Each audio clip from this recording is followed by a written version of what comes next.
देखो आज हम लोग करेंगे इंग्लिश के और एक चैप्टर जो है वर्ब्स, बहुत इंपॉर्टेंट चैप्टर होने वाला है। चलो देख लेते हैं।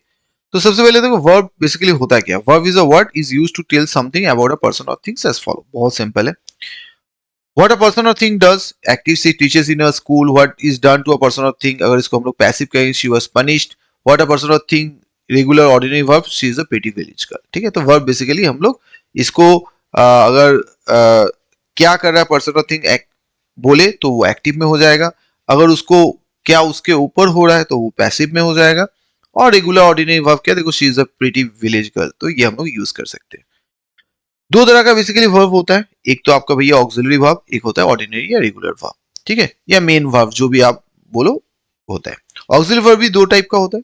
एक तो प्राइमरी ऑक्सिलरीज होगा, जैसे टू बी वर्ब हम लोग कहते हैं is, are, am, was, were, been, being. To have मतलब हैज, हैव, हैड। और टू डू मतलब do, does, did. Modal auxiliaries में क्या होता है, विल, मस्ट, शुड, मे। और ऑर्डिनरी वर्ब जैसे to work, to play, to write, ये सब तो हो ही जाता है।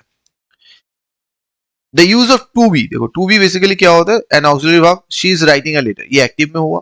Mohan was called back, passive में हुआ।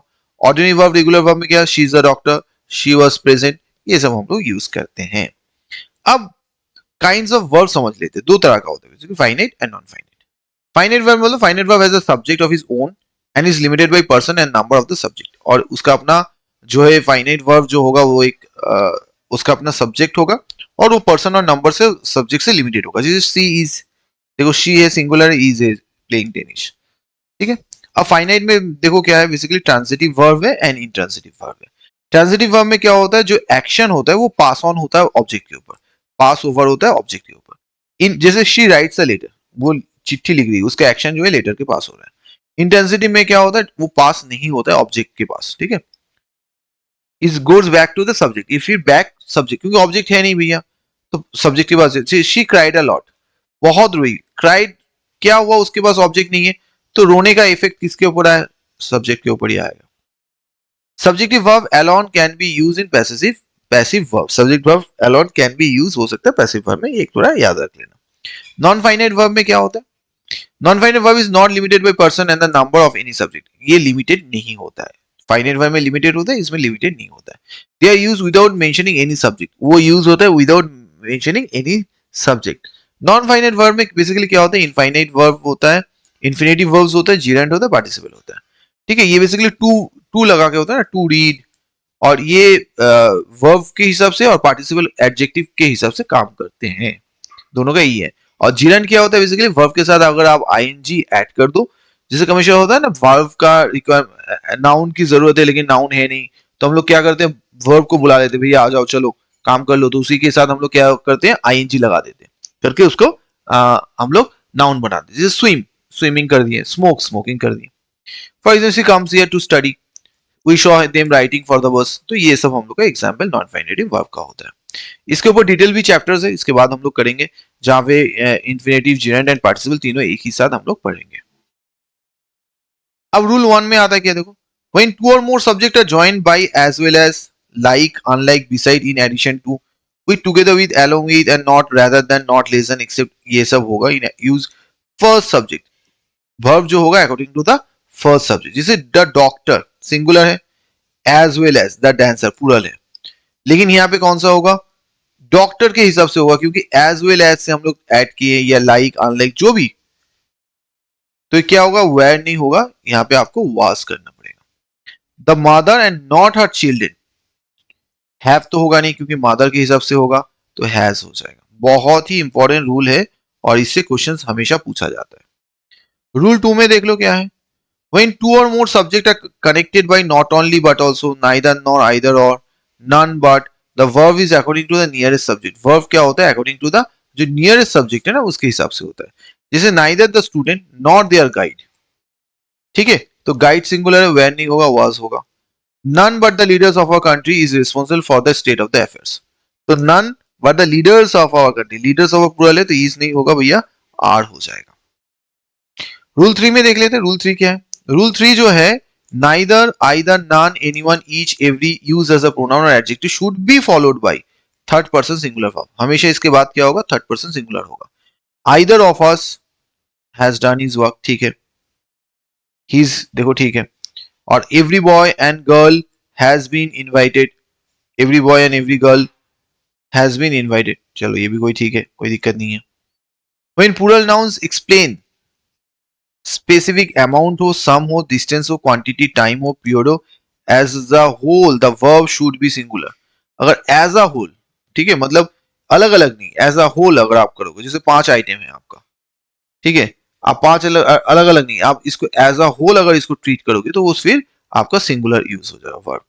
4 माइल्स आर नहीं होगा, is not a long distance, क्योंकि आप 4 माइल्स को एज अ होल कह रहे हो।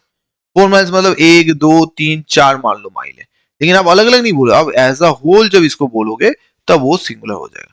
200 रुपीज वेर लॉस्ट, देखो ये क्या है, ये रुपी बोल रहे हो ये, लेकिन अमाउंट नहीं है, किंतु हम लोग को क्या बोला है, अमाउंट। अगर अमाउंट हो तो, अगर अमाउंट हो तो आप इसको क्या कर सकते हो, आप इसको जब अमाउंट हो तो आप इसको सिंगुलर कर सकते हो, बट जब हम लोग यहाँ पे बात कर रहे हैं, देखो ये एक नोट की बात किया जा रहा है, only a single piece of note. Rule 5 देख लेते हैं। द एक्सप्रेशन मेनिया, मेनिया या एंड लगाओ, more than one should be followed by singular noun and singular form. Many a के बाद या मोर देन वन के बाद हमेशा सिंगुलर नाउन या वर्ब होता है। जैसे कि मेनी एक्सीडेंट हैव टेकन, क्यों मेनी, ठीक है, ये तो नहीं है ना, अगर ये होता तो होता, जैसे मेनिया एक्सीडेंट तब हैज हो जाता। मोर than one man was absent है, देखो मोर देन वन सिंगुलर है, एकदम सही है। उसके बाद आपका जो है आ जा रहा है सिंगुलर। रूल 6 देख लो। In a compound sentence both auxiliary verb and principal verb should be mention separately. अगर एक कंपाउंड सेंटेंस है, वहां पे ऑक्सिलरी वर्ब भी है, प्रिंसिपल वर्ब, उसको अलग से ही आपको बोलना है। If they differ, if they differ in numbers form और वॉइस, अगर वो उसका नंबर फॉर्म वॉइस अलग है, जैसे एक फर्स्ट पर्सन एक सेकंड पर्सन में हो, एक एक्टिव हो एक पैसिव में हो, in such case one verb can not act for the both clause, तो उस हिसाब में आपको एक जो है वो एक ही दोनों के लिए काम नहीं कर सकता है। जैसे for example, he has and will not marry in near future, he has है, ये मैरी आप क्या करो, दोनों के लिए लगा, ही हैज है देखो अलग है, विल है ये आपका प्रेजेंट है, ये फ्यूचर है, कैसे भैया होगा, तो he has place married after has not के लगाओ, पहले he has not married and will not marry, ठीक है, यहाँ पे आपको यूज करना पड़ेगा, नहीं तो गलत हो जाएगा, नहीं तो क्योंकि दोनों तो अलग है, सेम होता तो ठीक है चलो लग भी देते, बट एक प्रेजेंट में एक फ्यूचर में मैरी जो है आप दोनों के करते हो, क्योंकि हैज के बाद हमेशा थर्ड फॉर्म बढ़ता है और विल के बाद भैया आपका प्रेजेंट फॉर्म बढ़ता है, तो कैसे करोगे, नहीं कर पाओगे ना, वही है। She is intelligent but a sisters dull, ठीक है, तो देखो शी इज इंटेलिजेंट है बट अ सिस्टर, आपने क्या किया, ये आपका सिंगुलर है, ये प्लूरल है, इज आपने सोच रहे हो, इज तो मैंने बैठा दिया भैया, दोनों का काम करे, नहीं करेगा ना, ये सिंगुलर है, सी सिंगुलर है, सिस्टर्स आर लगाना पड़ेगा, बहुत इंपॉर्टेंट रूल है ये। रूल 7 में देखो, the inverted form of the verb is in the following, inverted form मतलब उल्टा, उल्टा मतलब यूजुअली क्या होता है, हम लोग का सब्जेक्ट आता है, फिर आपका वर्ब आता है, फिर ऑब्जेक्ट होता है ना, तो यहाँ पे क्या होगा, पहले वर्ब आ जाएगा, फिर सब्जेक्ट, फिर ऑब्जेक्ट, इसको कहते हैं inverted. When the sentence is introduced by adverb, कोई भी एडवर्ब से अगर कोई सेंटेंस करते हो तो आपका जैसे रैपिडली, हार्डली, नो सूनर, वो। When the verb is mean to express a wish और प्रेयर, अगर कोई विश और प्रे होगा तब भी inverted form of the may God bless you, God bless you हम लोग नहीं कहते हैं ब्लेस यू, तो हम लोग देखो मे पहले लगा देते हैं। Rule 8, the verb in the following cases is use in singular form में ही होगा, कब, when two singular noun refer to the same person denoted by one article, same person singular noun जो दोनों सेम पर्सन के लिए denote होगा, एक article use होगा। इन सर्टेन फ्रेज और idiomatic phrase of word suggesting the same meaning thought not synonym, ठीक है, और कुछ इडियोमेटिक फ्रेजेस हो जहां पे आपको सेम मीनिंग हो, जैसे what is the aim and object of this costly plan, क्या है ये एम एंड ऑब्जेक्ट, सेम ही प्लान का बता रहे हैं ना, aim and object. The sum and substance of the passage, देखो सम एंड सब्सटेंस एक ही चीज को हम लोग पैसेज का होता है, तो ये भी सिंगुलर हो जाएगा, ये भी बहुत इंपॉर्टेंट रूल है। रूल 9 में क्या बता रहे हो, when the sentence begin with it the verb is according to the subject it, अगर इट से कोई भी सेंटेंस स्टार्ट होता है इट के हिसाब से होगा, जैसे in the case of a sentence beginning with there and introducing pronoun the verb is according to the predicate form, it is the stars that guide our destiny, it is क्योंकि अगर it से sentence begin with it से होता, the verb is according to subject its के हिसाब से ही होगा। तो it is the star that guide our destiny, बहुत बढ़िया। It is I who am playing helping you, एकदम ठीक है, कोई दिक्कत नहीं है। रूल 10 क्या बता रहा है देखो, अ सिंगुलर और plural verb with the nouns in the following cases use according to the sense when they convey, जैसे नंबर मींस वैरायटी ये सब हो ना, तो उसके हिसाब से होगा। जैसे a large number of boys है वेर एब्सेंट, ठीक है, बहुत ज्यादा। Means and wages, she could not continue her study because her means were very poor. Means and wage, means and wages मतलब यहाँ पे could not continue her study because her means were very, means मतलब यहाँ पे उसका आर्थिक जो है बहुत ही खराब है। अफेयर मीन्स यहाँ पे अलग होगा, is always preferable to the full one, ठीक है। He did not continue her study because her means were poor, she होगा, मान लो she did not continue her study because her means were very poor, या ठीक है। she could not she could not continue her study because her means were very poor। हाँ ठीक है, एक ही बात है। मीन्स मतलब वही है, आर्थिक अवस्था, दो एग्जांपल दिया हुआ है। वैरायटी प्लेंटी हो, a variety of books on the subject are available. A variety of food, देखो ये बुक्स क्योंकि ये प्लूरल है उसीलिए यहाँ पे प्लूरल है। अ वैरायटी ऑफ फूड सिंगुलर है तो यहाँ पे सिंगुलर है, ठीक है। तो मतलब जैसे यूज होगा उस हिसाब से आपको देख लेना है। But with percentage in the subject, the verb is singular. Percentage in the subject हो, verb पूरा हो। The percentage of successful candidates अगर लगा हो तो देखो ईज हो जाएगा। भले कैंडिडेट्स हो लेकिन परसेंटेज लगा हो तो सिंगुलर हो जाएगा। Singular verb is use with collective nouns when they denote unity and group, ये भी इंपॉर्टेंट है। अगर सिंगुलर वर्ब यूज होगा अगर कोई कलेक्टिव नाउन है वो अगर यूनिटी बताएगा, जैसे a set of books, a pair of spectacles, a bouquet of flower, a kind of, series of, सब आपका हमेशा क्या हो जाएगा, सिंगुलर हो जाएगा, ठीक है। रूल 11 देखो बहुत इंपॉर्टेंट है, इसको अनरियल पास्ट या सब्जेक्टिव मूड कहते हैं, जो बेसिकली कोई विश, रिग्रेट, कोई unlikely condition, contrary fact of the statement जो नहीं हो सकता है, जैसे if I were the prime minister of India, ऐसा हो तो हम लोग उसको सब्जेक्टिव मूड कहते हैं। इन सब्जेक्टिव मूड क्या होता है, बेसिकली प्रेजेंट सिचुएशन होता है। हम लोग बेसिकली वर्स वेर यूज करते हैं, बट आज के डेट में मोर एक्यूरेट जो है वो वेर ही आपको यूज करना होगा, सिंपल पास्ट प्लूरल फॉर्म। जैसे टू एक्सप्रेस रिग्रेट, विश और for a present situation, I wish I had a house of my own, अभी तुम्हारे पास घर नहीं है लेकिन तू विश कर अगर मेरे पास होता।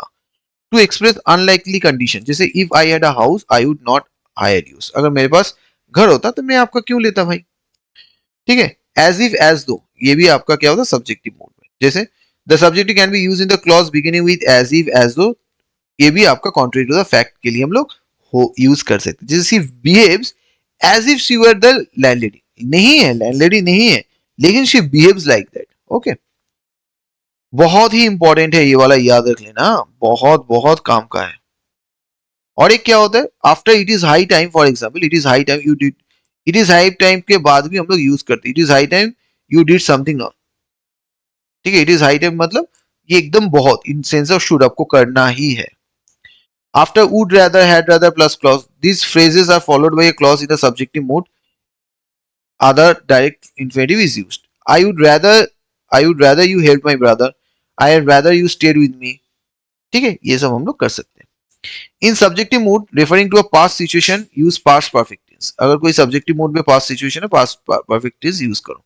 आई wish I had had a gun, past situation. I wish I had a gun now, ये प्रेजेंट सिचुएशन है। अगर पास्ट सिचुएशन है उसको पास्ट परफेक्ट कर दो, तो हैड है तो देखो परफेक्ट करने के लिए और एक हैड लगाना पड़ेगा, तो ये होता है पास्ट सिचुएशन में। कोई सब्जेक्टिव मूड अगर आप पास्ट सिचुएशन करते हो तो पास्ट परफेक्ट टेंस आपको यूज करना पड़ेगा। नेक्स्ट देखो, the use of positive verb मतलब मेक, गेट, हैव, कॉज, क्या होता है, I make my friend write a letter, my friend was made to write a letter, just ऐसे ही देख लो, कुछ इंपॉर्टेंट नहीं है। 13 का देखो, when negative ideas are introduced in a nouns clause with the following verbs is principal clause, it is advisable to make principal clause in negative।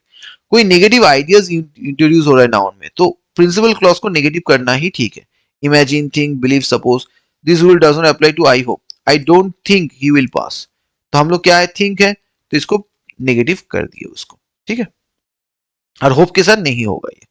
The position of the verb in the clause beginning with as and then with the subject reason, the guest came on time as were hope, the guest came on time as, say it was hoped, as it was hoped, were hope नहीं होगा यहाँ पे, as क्या होगा, it was hoped, ये रहे, ठीक है, क्योंकि देखो ई बोला है, एज के साथ कैसे होगा वो देख लो। The guest came more in number than was expected, than they were expected, they were expected, क्योंकि guest came more in number than they were expected, the guest came on time as it was hoped, time है तो उसके हिसाब से देखो as it was हो गया, number है उसीलिए वेर हो गया, ठीक है। तो इतना ही है रूल 14 तक। कैसा लगा जरूर बताना। Thank you for watching.